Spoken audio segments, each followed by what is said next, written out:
Buenas noches a todos los oyentes de Radio María. Les damos la bienvenida al nuevo programa El grano de mostaza, un espacio de educación y familia donde todos tienen voz y voto. Hoy, viernes 9 de octubre de 2015, nos acompañan Estanislao Martín, Beatriz Hormigos y Victoria Melchor, que serán colaboradores habituales de nuestro programa. En el control, Teresa Jiménez. Al micro les habla Ana Hormigos. Comenzamos.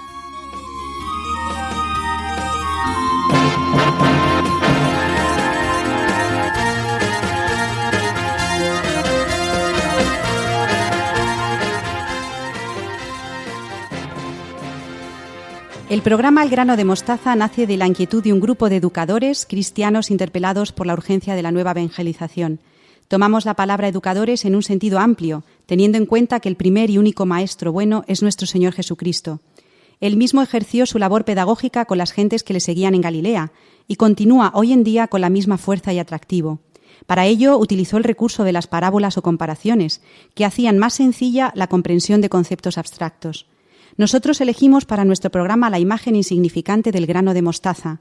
Conscientes de que somos iguales que esa pequeña semilla, aspiramos a contribuir de una manera parecida al crecimiento del reino de Cristo en nuestra sociedad. Poco a poco esperamos que nuestro programa se convierta en un gran árbol, en cuyas ramas los oyentes de Radio María puedan quedarse a descansar. Abordamos con ilusión la preciosa tarea de presentar al mundo la maravilla de la vida en familia, la ilusión de la labor educativa que nos impulsa a gritar que merece la pena ser cristiano y pertenecer a la gran familia de la Iglesia. Para ello contaremos con la presencia de varios colaboradores que nos darán ideas y sugerencias sobre cómo educar y vivir en familia, de acuerdo con el magisterio de la Iglesia, desde una perspectiva abierta e integradora. En el grano de mostaza tendrán cabida temas de actualidad, junto con el cine, la literatura y la música, el ejemplo de santos relacionados con la educación y la pedagogía explicada para todos, de una manera sencilla, que todos puedan entender. En el grano de mostaza de hoy entrevistaremos a Ignacio Rodríguez, abogado y padre de familia. Además, en la sección Con otros ojos, Beatriz Hormigos nos va a explicar la última película de los estudios Pixar, Del revés. Por otra parte, Estanislao Martín estrena la sección La familia cristiana, santuario, escuela y taller. Y finalmente, Victoria Melchor dedicará su sección Santos y educadores, Educar en la misericordia, a la figura de Santa Teresa de Jesús, cuyo centenario estamos a punto de finalizar. A Santa Teresa nos encomendamos de manera especial en este proyecto que hoy comenzamos. Queremos seguir sus pasos incansables en la tarea de la nueva evangelización, que ella nos guíe y nos inspire. Con ilusión y muchas ganas, estrenamos hoy, 9 de octubre de 2015, el primer programa de El grano de mostaza en Radio María.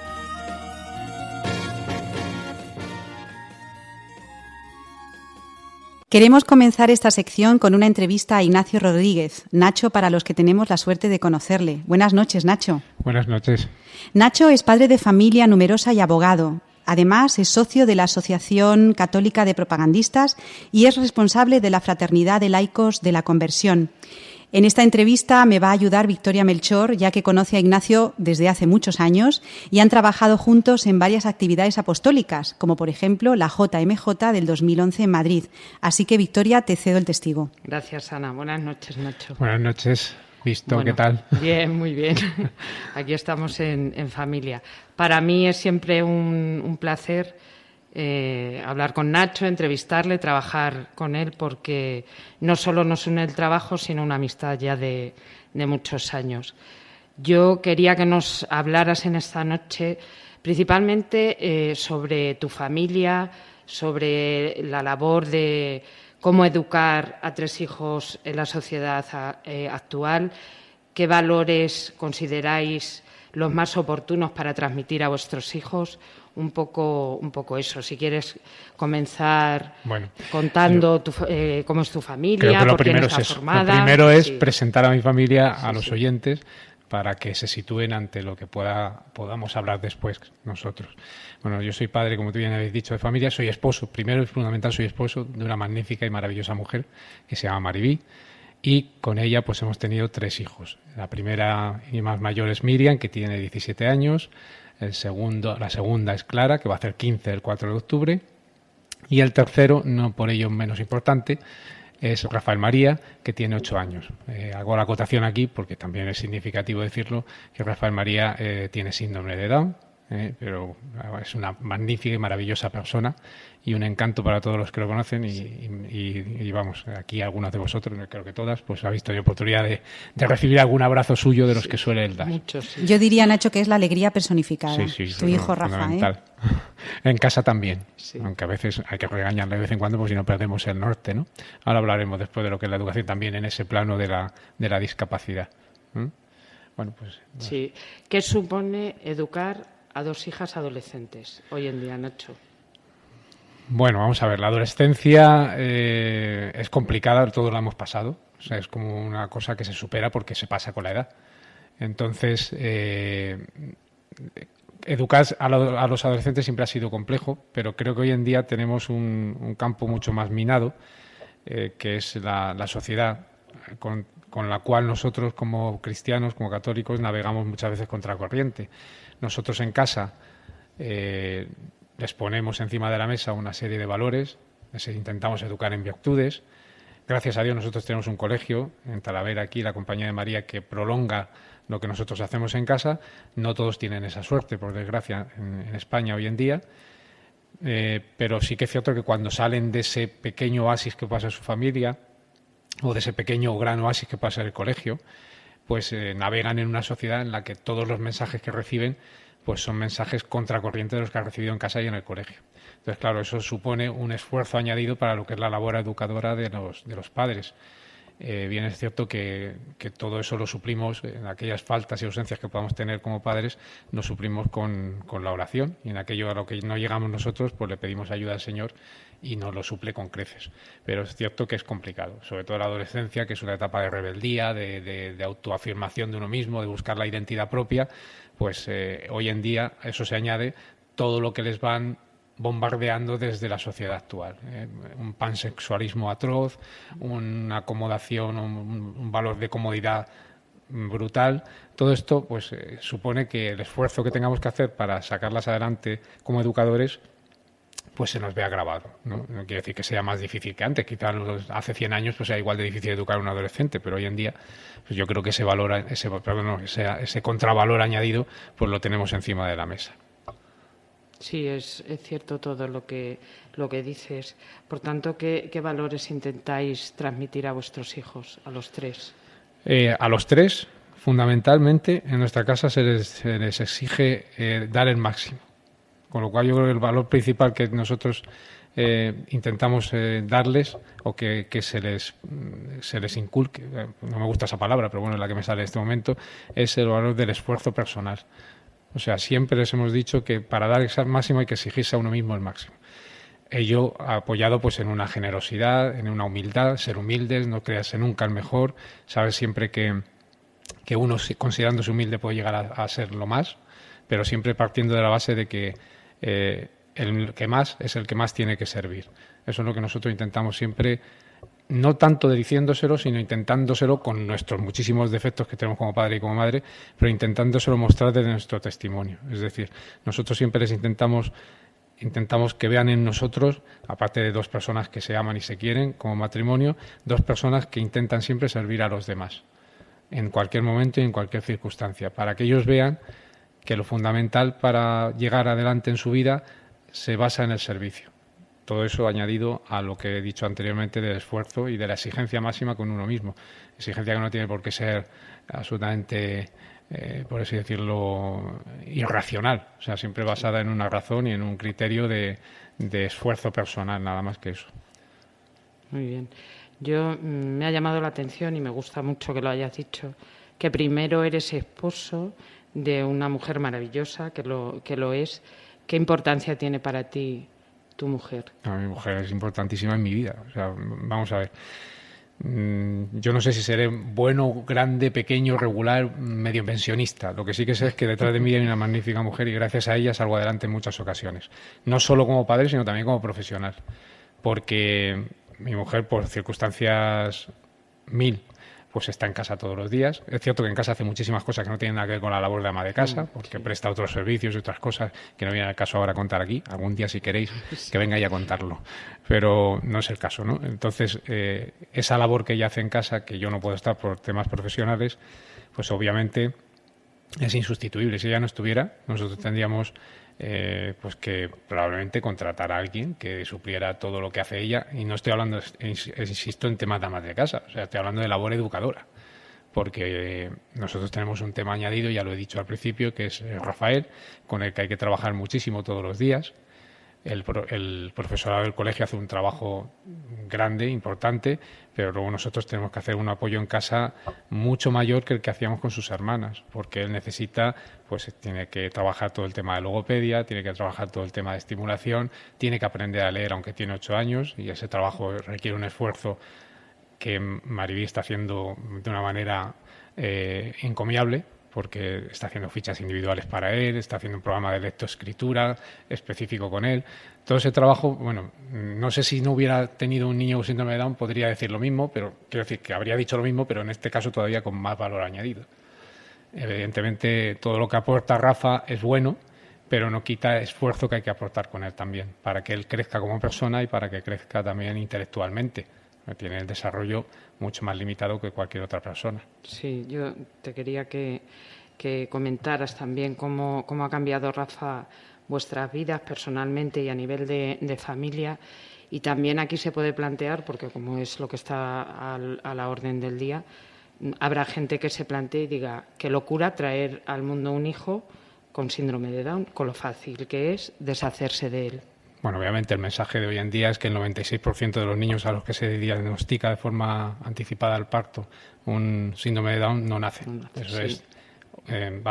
No me estoy inventando el dato, esto es un dato estadístico y las fundaciones y las asociaciones Down pues están trabajando mucho en ello para que esto pueda ser, si no eliminado, porque por desgracia va a ser complicado que lo eliminemos, por lo menos concienciar a la sociedad de que estas personas, como cualquier otra, tienen derecho a nacer y que tienen unas capacidades que están por explotar, que hasta recientes años, 20, 25 años, no se ha visto lo que podía llegar a dar de sí una persona con síndrome de Down.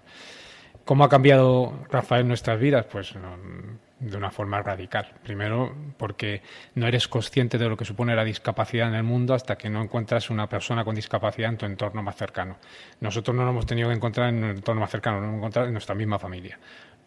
Yo hasta que Rafa nació había tenido algún contacto con la discapacidad a través de algún voluntariado en un campamento, o de forma circunstancial con alguna persona conocida que a su vez tenía un amigo que tenía tal, bueno, pues nunca de forma directa.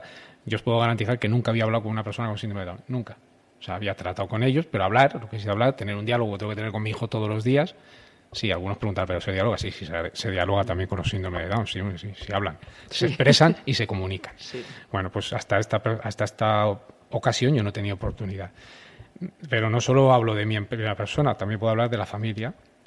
Y no solo de la familia nuclear, que evidentemente nos ha cambiado a todos el chip, tanto a hijas como a madre, como a padre, que está aquí, sino toda la familia extensa, abuelos, primos y la comunidad de referencias nuestras, tanto la Iglesia, como que pueda ser la Fraternidad de la Conversión en nuestro caso y la Asociación Católica de Propagandistas, como cualquier persona de Iglesia que se acerca a nosotros y que tiene contacto con Rafa. Evidentemente, la situación que Rafa genera es una situación que, aunque pueda sorprender a nuestros oyentes, es una situación de alegría. O sea, cuando Rafa se acerca a alguien, a nadie se le pone una cara entristecida, ni de amargura, ni nada parecido. O sea, todo lo contrario, expresa la gran alegría que le produce una persona que su primer acercamiento a él es una sonrisa y un hola. Bueno, no voy a decir aquí como lo dice él porque sería un poco escandaloso, ¿no? Pero un hola inmenso y ¿qué tal estás? Esto es lo que recibe la persona que se acerca a Rafa. Y lo que recibe, al fin y al cabo, es el afecto que desprende una persona que lo único que sabe hacer es eso, querer, amar. No sabe hacer otra cosa. La verdad es que Rafa te roba el corazón. Cuando le conoces te lo roba porque es muy cariñoso, es cierto. Bueno, ya para terminar, si quieres dar algún mensaje o decir algo respecto a la familia o algo que... Pues yo simplemente añadir a todo lo que haya podido humildemente decir aquí esta noche, pues principalmente aportar que la familia es algo que no debemos de perder nunca. O sea, que nuestro sitio donde crecemos, donde maduramos y donde somos verdaderamente libres, es en el seno de nuestras familias. Bueno, Nacho, nos ha encantado la entrevista que nos has concedido. Estamos todos aquí un poco conmovidos, emocionados, porque te conocemos desde hace muchos años y vemos cómo el hecho de tener a Rafa entre vosotros, entre nosotros, nos hace a todos más humanos. Y yo creo que las cosas se relativizan. Lo importante deja de ser importante, lo que nosotros pensamos que es importante, y nos dedicamos a las personas para amarlas, ¿verdad? Entonces, efectivamente, muchas gracias. Nada, bueno, por esta invitación. Le pedimos a Nacho que nos trajera una canción con la que poner el broche final a su intervención, porque además sé que es un amante de la música. Sí. Canta, es miembro de un coro y me mandó 2 canciones. Una de ellas se llama Dios te ama y otra es Sálvalo, de la banda sonora musical de Los Miserables, basada en la obra de Víctor Hugo. Nacho, coincido contigo al 100% en la canción de Los Miserables. Es una de mis preferidas y por ello te doy las gracias. Si te parece, escuchamos Sálvalo y luego nos explicas por qué son tan importantes estas 2 canciones para ti y tu familia. Muy bien, pues a escucharlo.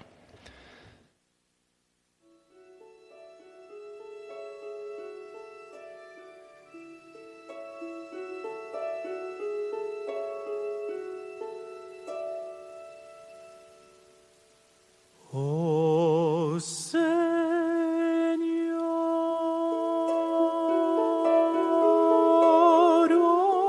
óyeme,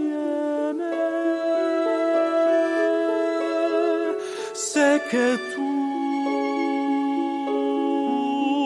siempre escuchas mi voz. Quiero hablar hoy por él, muéstrale tu bondad, sálvalo,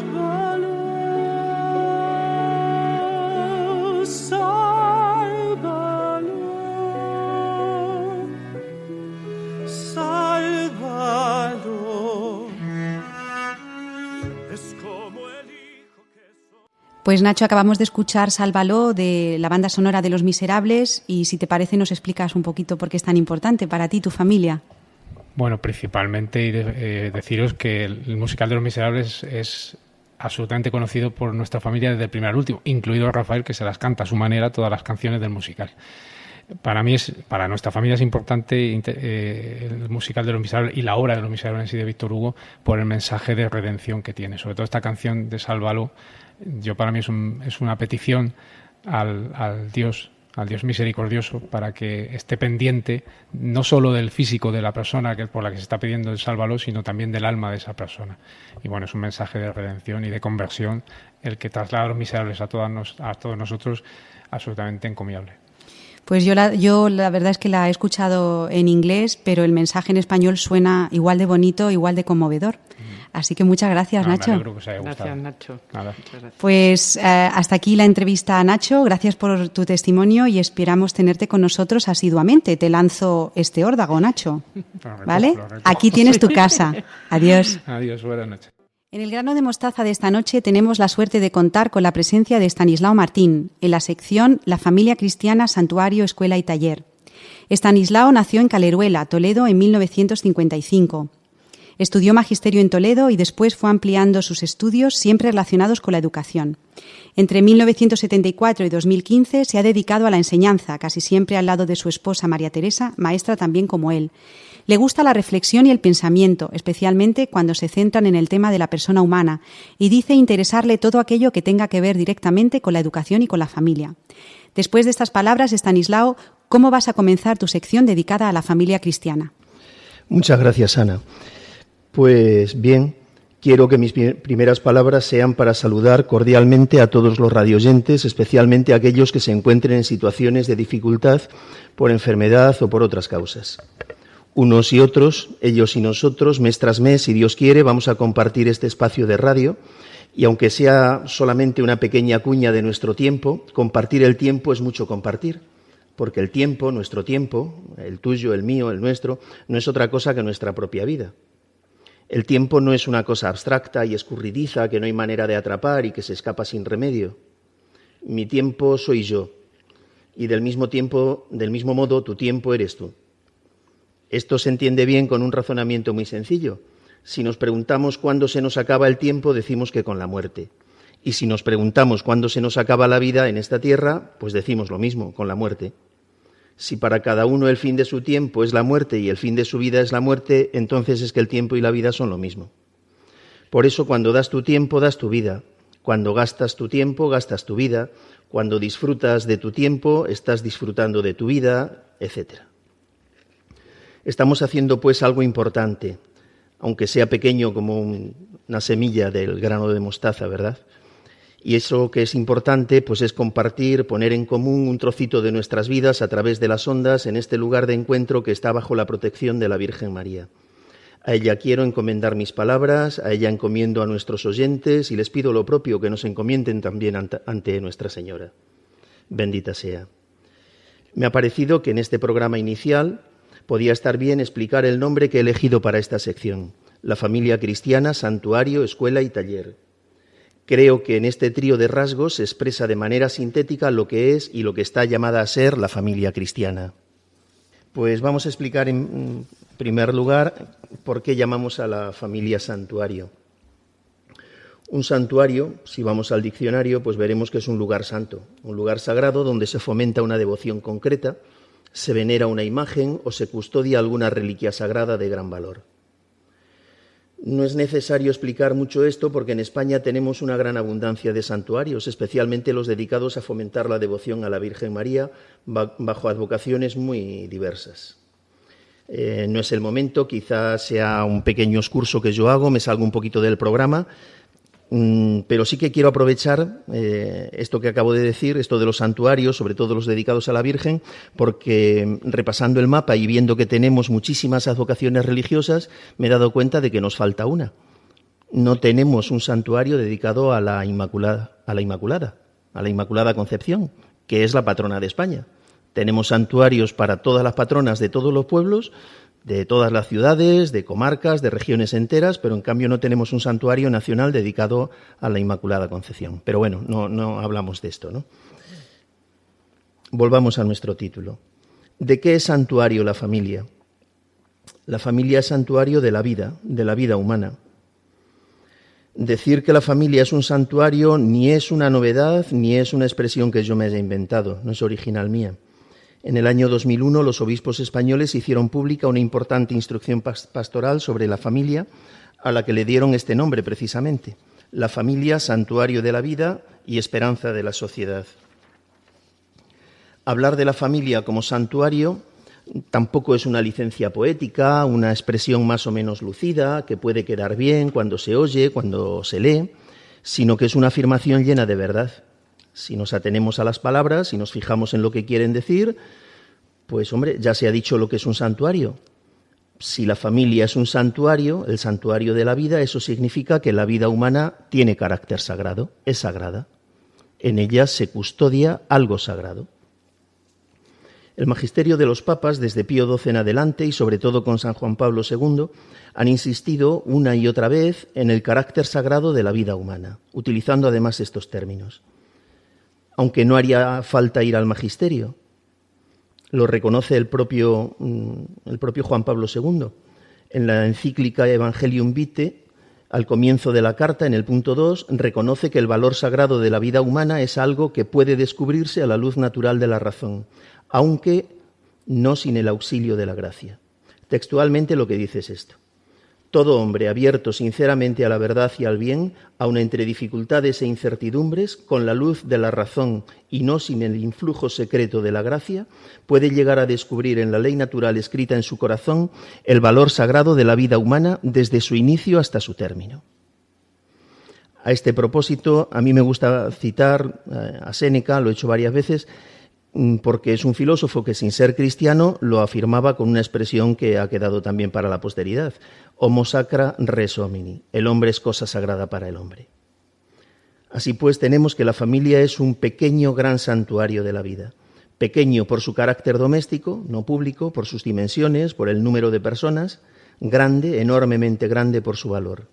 La vida humana es sagrada desde su inicio hasta su fin natural y atraviesa momentos de una gran debilidad. Por eso hay que sostenerla, rodearla de cuidados, sacarla adelante.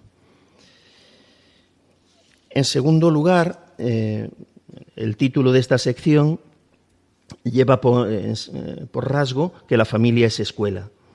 Y la familia es escuela porque en la familia se aprende. ¿Qué se aprende? Pues al menos estas 3 cosas imprescindibles: fe, virtudes y conocimientos.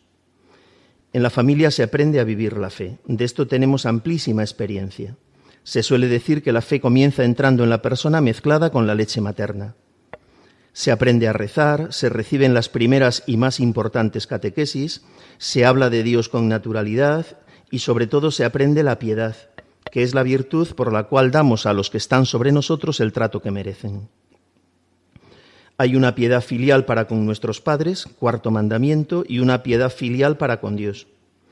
Como la piedad va unida a los afectos y sobre todo al amor, y el amor es la base de las relaciones familiares, nos encontramos con que el mejor ámbito, el mejor humus, para desarrollar la piedad es el día a día vivido con sencillez y normalidad en la familia. En la familia también se aprende a vivir junto a los demás y con los demás. Se aprende a ser persona, se aprende a vivir junto con los demás, se aprende a amar. También es frecuente oír la expresión escuela de virtudes, o más completa todavía, escuela de virtudes sociales. Es una expresión que se repite en algunos textos del Magisterio y que está tomada de la Gravissimum Educationis del Concilio Vaticano II. La familia es, debería ser al menos, en primer lugar, escuela de virtudes. No estamos diciendo que sea escuela exclusiva de todas estas cosas, porque también se pueden aprender fuera, pero la familia es el ámbito natural. Si la familia, la vida familiar, se desarrolla y funciona como está llamada a hacerlo, las virtudes, la corrección en las relaciones, la afectividad, etcétera, entran en la persona, se enraizan y se establecen como por ósmosis. Se quedan como ancladas en el interior de la persona. Son como los cimientos de la persona. Eso sí, la familia tiene que funcionar bien. Mejor dicho, tiene que querer funcionar bien. Benedicto XVI lo recordaba en Milán en 2012 en la homilía de clausura de la misa del 7º Encuentro Mundial de las Familias. Decía así: la vida familiar es la primera e insustituible escuela de virtudes sociales, como el respeto a las personas, la gratuidad, la confianza, la responsabilidad, la solidaridad, la cooperación. Una pequeña referencia, en último lugar, al hablar de la familia como escuela, al movimiento de la escuela en casa. Se aprende la fe, en la familia se aprende a vivir, se aprende a crecer como persona, todo esto. Ahora bien, desde hace unos años se ha ido desarrollando, empezando por Estados Unidos, un movimiento que es el movimiento de la escuela en casa. Y la escuela en casa es, pues literalmente, la escuela dentro de casa. A los profesionales de la educación, pues esto no nos acaba de hacer demasiada gracia. Ahora, los hechos son incontrovertibles y para muchos la educación en casa es una alternativa que se está dando, vamos, no hablamos de teoría, sino un hecho que se está realizando ya y desde hace muchos años y que digo que para muchos es preferible a la enseñanza reglada. Yo sé que esto genera mucha polémica, yo sé que de esto se ha discutido mucho, ventajas, inconvenientes, el problema de la socialización, etcétera, pero tenemos que saber que es una realidad que está ahí, que ha surgido sobre todo por la necesidad de muchos padres que han visto que no podían, que no tenían manera posible, real, de que en el colegio sus hijos aprendieran lo que ellos querían que aprendieran. Especialmente, hay varios motivos, especialmente son los principios religiosos y a veces también los principios ideológicos, bueno, pues de personas ecologistas o cosas de estas, ¿no? Bien, pues hay que decirlo. La casa también puede ser escuela, de hecho lo está siendo, escuela con todas las letras. Y en tercer lugar hay un aspecto que me parece que se trata menos, a mí me parece que está un poquito más olvidado, que es entender la familia como taller. La familia es taller. Y taller en dos sentidos. Por una parte, como lugar de aprendizaje práctico, de actividades prácticas, de laboreo, me gusta decir, y por otra parte, taller como lugar de reparación, que a esos lugares también los llamamos talleres, ¿no? Como lugar de aprendizaje práctico, en la familia se aprende un sinnúmero de cosas, un sinfín de cosas. Y yo me atrevo a hacer un llamamiento para reivindicar el aprendizaje de las tareas domésticas por parte de niños y jóvenes. A mí el academicismo no me gusta. Yo me he pasado la vida pidiendo que la gente estudie, haciendo que la gente estudie, examinando para que la gente estudie, ponderando el valor del estudio a veces más de lo necesario. Todo eso es verdad, pero la vida no es solamente es estudiar. Y a mí me parece que nuestros jóvenes actuales y nuestros niños están siendo víctimas pues, de esto que llamamos academicismo y que es una especie de hiperinflación que hay en torno al estudio. Y el academicismo se nos ha colado también entre los pucheros. Yo no quiero quitar, ya digo, ni un ápice al valor del estudio, que es muy alto, pero el estudio no lo es todo en la vida. Y muchos de nuestros jóvenes parece que han nacido solo para estudiar y no tienen otra cosa que hacer sino estudiar. Y no se les puede mandar nada porque tienen que estudiar y cuando no es que tienen que descansar porque han estudiado. Siempre tienen que estudiar. Pues no. Habrá épocas en que tenga que ser así, habrá que entender que el estudio es lo primordial, que el estudio es lo más importante que tienen que hacer, que lo demás es secundario, bien, todo lo que se quiera. Pero el estudio no se puede convertir en el protagonista exclusivo de los quehaceres infantiles y juveniles. No. ¿Por qué? Porque entonces desequilibramos a la persona. Y la persona debe vivir una vida equilibrada y a eso también hay que enseñarles y eso también se tiene que aprender en familia. De los atributos de Dios, no podemos hablar ahora de esto, ¿no? Pero los atributos son las cosas que nosotros decimos de Dios, que es bueno, que es sabio, que es poderoso, que es misericordioso, etc. De los atributos de Dios hay uno que a mí me gusta mucho, que es el del equilibrio. Dios todo lo que hace lo hace equilibradamente. No hace nada sin equilibrio. ¿Por qué lo sabemos? Por sus obras. A Dios se le conoce por sus obras, porque a Él en directo no le vemos, aparte de, Jesucristo es otro tema, ahora no vamos a entrar en eso, ¿no? Pero la primera manera de entender a Dios es viendo sus obras, el libro de la naturaleza, decimos algunas veces. Pues bien, el equilibrio es perfecto, la armonía es fascinante, y en los seres personales también estamos llamados a vivir de manera armónica y de manera equilibrada. No quiero que se cuele algo que se puede colar, que es lo del término medio. El término medio es algo de las virtudes humanas, pero no estamos hablando ahora de eso. Habrá momentos, espero, para poder decirlo, para poder explicar esto con detalle, ¿no? Pero lo digo de otra manera. Jesucristo no nos amó en el término medio. Jesucristo nos amó hasta el extremo, pero equilibradamente. No a tontas y a locas, no sin sentido, no fue un exceso de locura, él sabía lo que hacía y nadie me quita la vida y yo la entrego libremente, etcétera, todas estas cosas que sabemos. Pues bien, tenemos que vivir también nosotros de manera equilibrada, esto es fundamental en la educación, con una imagen que quizás sea un poco grotesca, pero no se puede alimentar solamente los miembros, los brazos y las piernas. Imaginemos una persona que tiene las piernas muy grandes, muy desarrolladas, ya piernas de 25 años, brazos de 25 años y tronco y cabeza de 7. No, tiene que ser armónico y el crecimiento tiene que ser armónico y tiene que ser de manera equilibrada. Pues bien, esto es a lo que me refiero cuando digo que en casa yo noto que hay una serie de actividades que no se hacen. Tareas domésticas, ayuda práctica, aprendizajes de tipo artesanal, etcétera. Lo que sí quería decir, y me parece que es interesante, es que la familia es pues donde se liman defectos, donde se levanta el caído, donde se cobran nuevos ánimos, donde se vuelve a empezar una y mil veces. Tantas rupturas matrimoniales no se darían de haberse tomado un poquito de paciencia, un poquito de tiempo, es decir, de haber dado otra oportunidad para levantarse. A fin de cuentas, esto es lo que hace Dios con nosotros. Y si nosotros somos imagen de Dios, lo propio es que la imagen haga lo que hace el original. Y Dios no se cansa, no se cansa. El Papa Francisco, esto lo ha dicho muchas veces, ya se lo hemos oído muchas veces, ¿no? Dios no se cansa de perdonar. Nosotros nos cansamos de pedir perdón. Pues esto en la familia ocurre esto. Y esto no lo vamos a encontrar en otro sitio. pero en la familia sí, que se nos perdona una vez y otra vez y otra vez, y nos venimos abajo y nos levantan, y cometemos un tropiezo, tenemos un tropiezo y se arregla.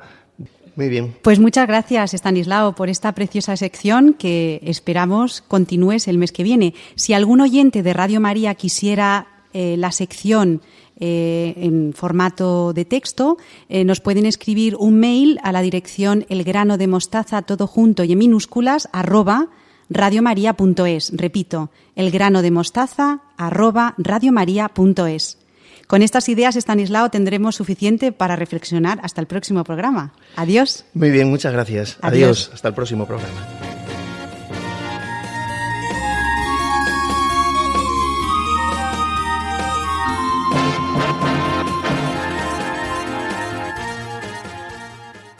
Continuamos en El Grano de Mostaza, el programa de Radio María sobre familia y educación. Saludamos de nuevo a nuestra colaboradora Beatriz Hormigos. Buenas noches, Beatriz. Buenas noches. Beatriz es madre de familia y maestra de pedagogía terapéutica y audición y lenguaje, con una experiencia de más de 12 años. Entre sus inquietudes se encuentran el cine, la música y la literatura. En la sección Con otros ojos se va a encargar de ponernos al día acerca de la actualidad cinematográfica y musical para poder disfrutar en familia. ¿De qué nos vas a hablar hoy, Beatriz? Para estrenar esta sección voy a empezar comentando una película que ha dado mucho que hablar este verano. El nuevo estreno de los estudios Pixar el pasado 17 de julio en todos los cines de nuestro país. Inside Out, del revés. Se trata de una película novedosa, no solo por la cantidad y calidad de efectos de animación, sino porque aborda de una manera muy original y sencilla, entre comillas, un tema muy de moda en la actualidad, el mundo de las emociones. Todo comienza cuando Riley, una niña americana de 9 años, tiene que mudarse a vivir a San Francisco porque a su padre le cambian de trabajo. La película está contada desde el punto de vista de las emociones que definen la personalidad de la protagonista. Felicidad, tristeza, miedo, asco e ira. De su mano vamos pasando por las distintas parcelas del cerebro, donde se elaboran nuestros pensamientos y nuestros sentimientos. Aquí tenéis el tráiler de la película para que os hagáis una idea. Eres la viva imagen de la alegría. Fue increíble. Bueno, durante 33 segundos. Soy tristeza. ¡Oh, hola! ¿Podría... a ver si arreglo esto? La central se fue llenando a partir de ahí. Estoy detectando un olor peligroso. Esta es asco. Básicamente impide que Riley se envenene. ¡Es brócoli! ¡Braga! ¿Quieres probar de esto, papi? Este es ira. ¡Curva cerrada, no! Este es miedo. Se le da muy bien mantener a Riley a salvo. Estos son los recuerdos de Riley. Y la mayoría alegres. ¿Qué ha pasado? ¡Tristeza! ¿Le ha hecho algo al recuerdo? Oye, ¿va todo bien? Bien, supongo. No lo sé. ¡Cámbialo, alegría! Eso intento. ¿No lo puedes cambiar? ¡Alegría! ¡Los recuerdos esenciales!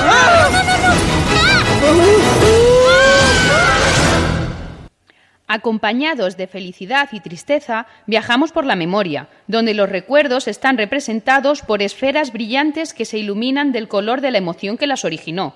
Amarillo para la felicidad, azul para la tristeza, morado para el miedo, verde para el asco y rojo para la ira.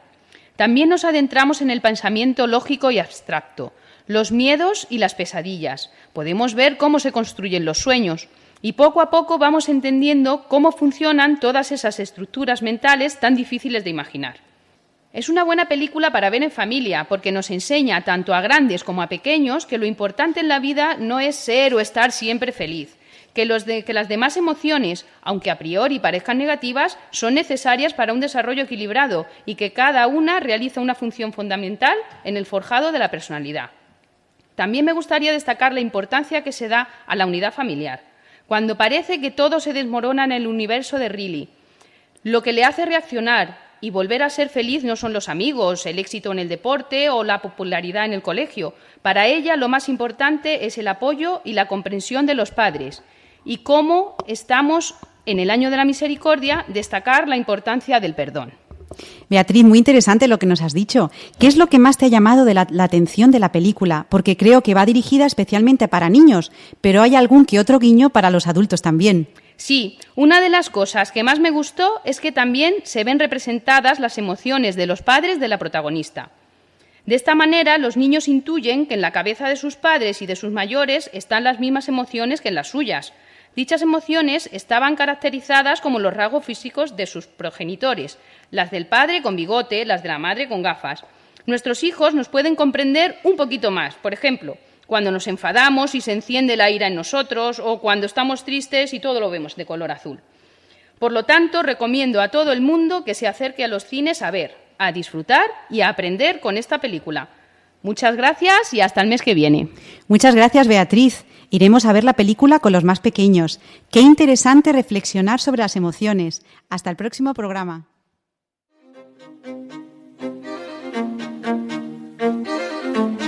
El grano de mostaza en Radio María.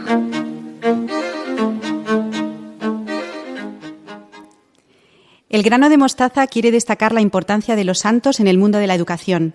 Para ello, Victoria Melchor nos va a presentar cada mes la figura de un santo educador. Buenas noches, Victoria. Buenas noches, Ana. Victoria Melchor es profesora de idiomas en el Colegio de la Compañía de María de Talavera de la Reina. Ha dedicado más de 20 años de vida profesional a múltiples actividades, por ejemplo, la publicidad o el ámbito empresarial. Victoria, ¿qué santo has elegido para hoy? Pues he querido comenzar esta sección de santos y educadores con la figura de Santa Teresa de Jesús. En primer lugar, porque estamos celebrando el 5º centenario de su nacimiento. El próximo día 15 se celebra su fiesta. Y en segundo, y principalmente, porque es una de las grandes santas de todos los tiempos. Fue una mujer con una personalidad arrolladora y muy atrayente, tal como lo podemos leer en numerosos testimonios de la época y en testimonios más contemporáneos. Pero sobre todo porque fue una enamorada de Jesucristo, que fue la gran pasión de Santa Teresa. Yo quería comenzar también no hablando con mis palabras, sino con las suyas. Algún radioyente se puede preguntar, ¿Santa Teresa una educadora? Pues sí. Fue educadora, sobre todo de sus religiosas. Como ustedes saben, acometió la gran empresa de la reforma del Carmelo, y ella, sus religiosas, las instruía, no solamente a la hora de hacer la oración y cómo tratar con Jesucristo, sino que algunas de las que entraban en los conventos eran analfabetas. Entonces las enseñaba a leer y a escribir, que para una mujer de aquella época, estamos hablando del 1500, 1515, que es cuando ella nació, y años sucesivos, pues era algo muy, muy raro. Santa Teresa fue muy criticada en su época porque escribió muchos libros, algunos de ellos son obras magistrales de la mística española y universal, sobre todo Castillo Interior, Las Moradas, pero hay un libro que la obligaron a escribirlo, sus confesores, que es el libro de la vida, y con esto me meto de lleno ya en la sección y sobre todo en la figura de Santa Teresa.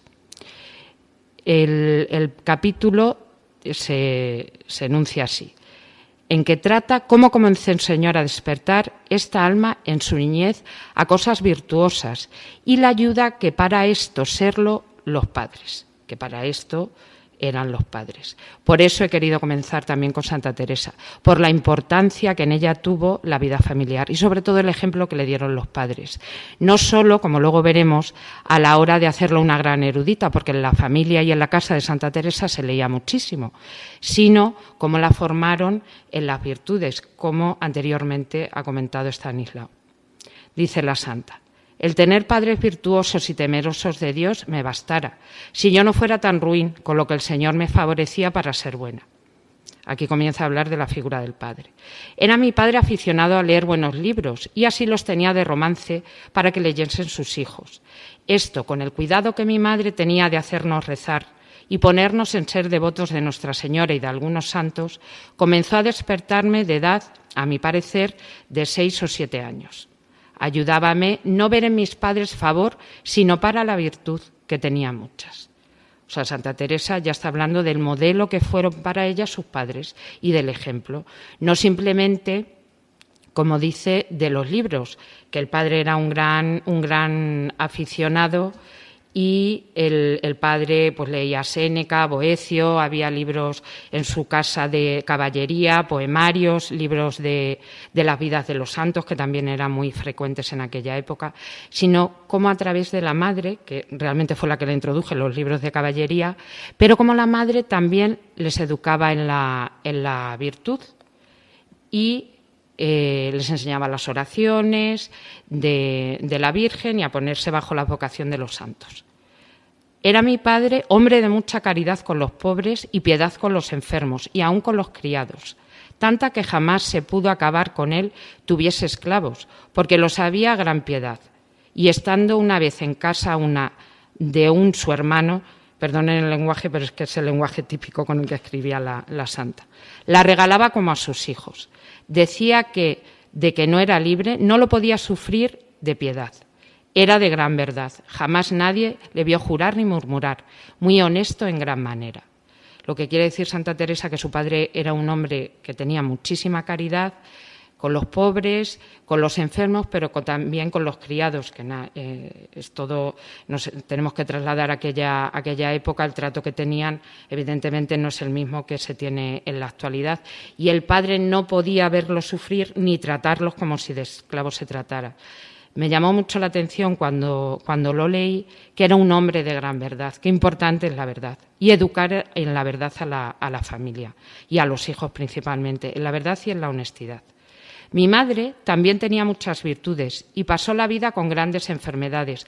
Como años después le ocurriría a ella, Santa Teresa de Jesús sufrió muchísimo, no solo interiormente, sino también físicamente, porque tuvo muchísimas enfermedades.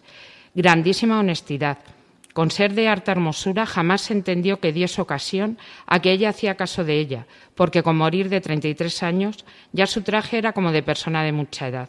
Muy apacible y de harto entendimiento. Fueron grandes los trabajos que pasaron el tiempo que vivió. Murió muy cristianamente.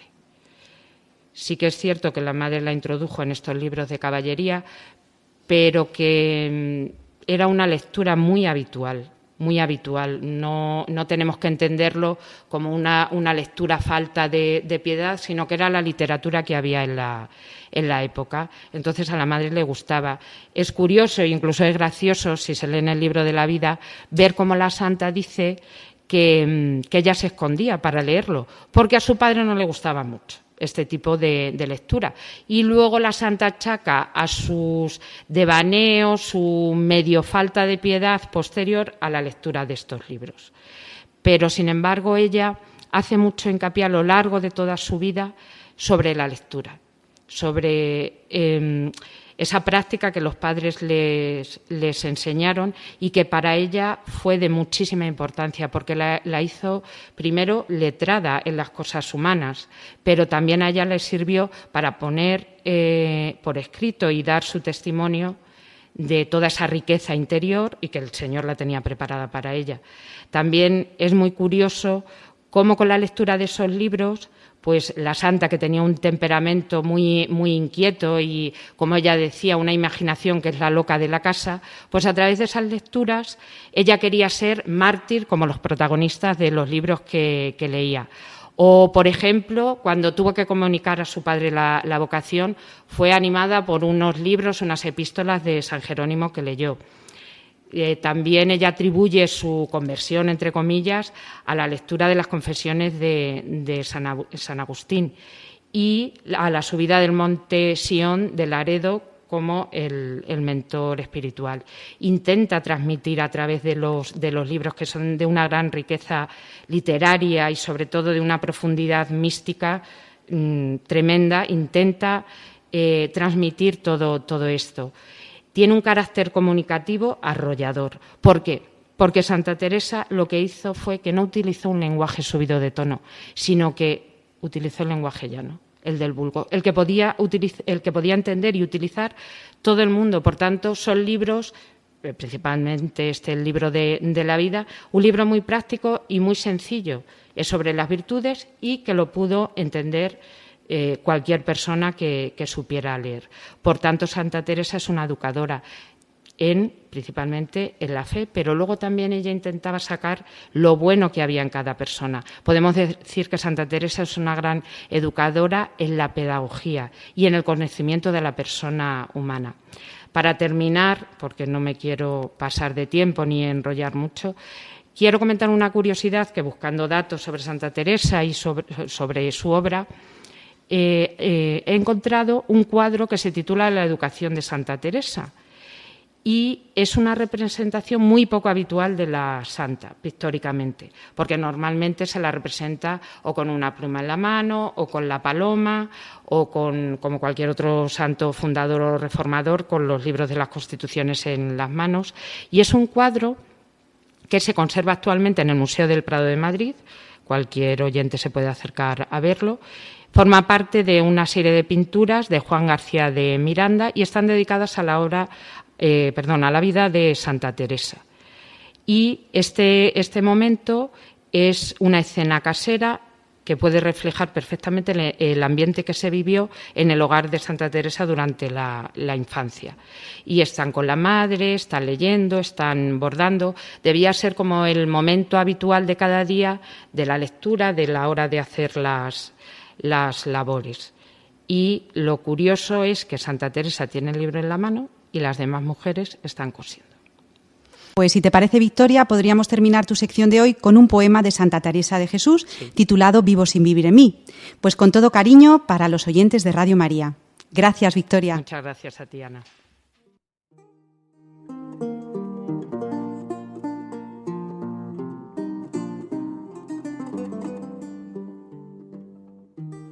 Vivo sin vivir en mí, y tan alta vida espero, que muero porque no muero.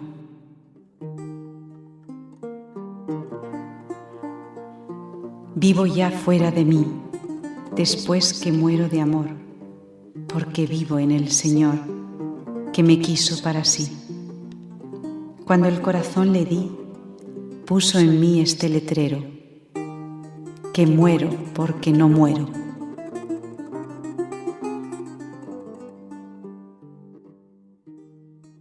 Hasta aquí el grano de mostaza de hoy, día 9 de octubre de 2015. Ha sido nuestro primer programa en la sección Familia y Educación de los viernes en Radio María. Gracias a todos los que han colaborado en la siembra del grano de mostaza de hoy.